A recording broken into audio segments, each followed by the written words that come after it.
Our program is essentially a composition program where our students are creating pieces that use technology in an innovative fashion. So what that means is that we're basically a studio environment. Our students take private lessons their sophomore, junior, and senior years, and they are required to do a junior and senior recital. I actually started out at Oberlin as a student back in the 1980s, so I think one of the things that I bring to this program is a real thorough understanding of the environment here. So I think I can be a really strong advocate for students, and I can help them get their recitals in really cool venues, and I can help them get access to resources and support. My own creative work has been a little bit all over the map. It follows my interests, and that's changed over the years as I've grown. I have collaborated quite a bit with choreographers and dancers, both here at Oberlin and around the world. In particular, I'm interested in exploring how technology can augment and supplement what dancers do naturally very well.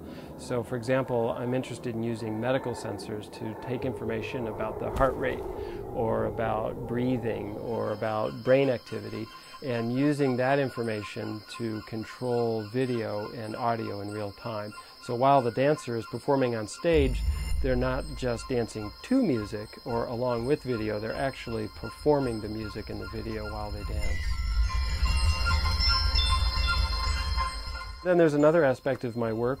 I'm very interested in collaborating with musicians who are trained on regular instruments. So, for example, I've got a recent piece called Immaculata Erotica. The main thing I'm interested in exploring there is taking the sounds that are normally not audible to audiences. So, for example, the sound of a double bass player just sort of running their hand along the surface of their instrument, which the performer could hear. And it's a very sort of beautiful, visceral sound. But the audience members would never really hear that. So we use contact microphones on the instruments, and we make audible the very sort of quiet, intimate sounds that normally only the musicians can hear.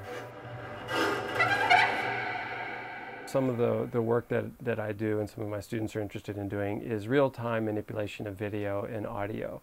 So I could take a video input and stop it and rewind the video you were just watching.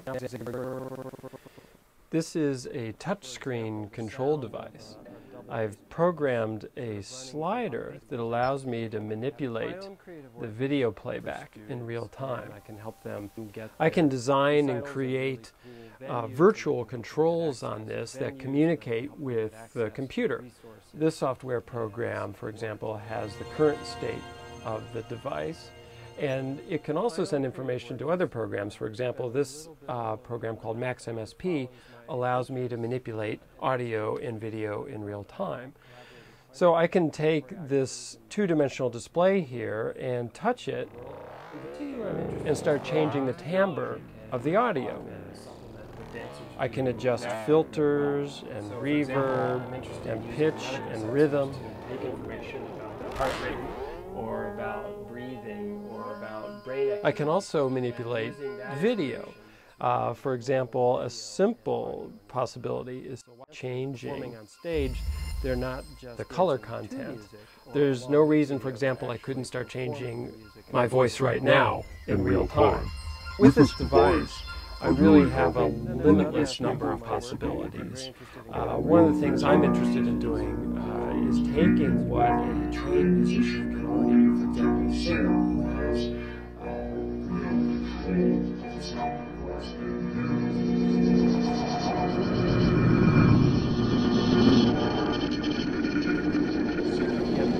drastic changes of audio in real time.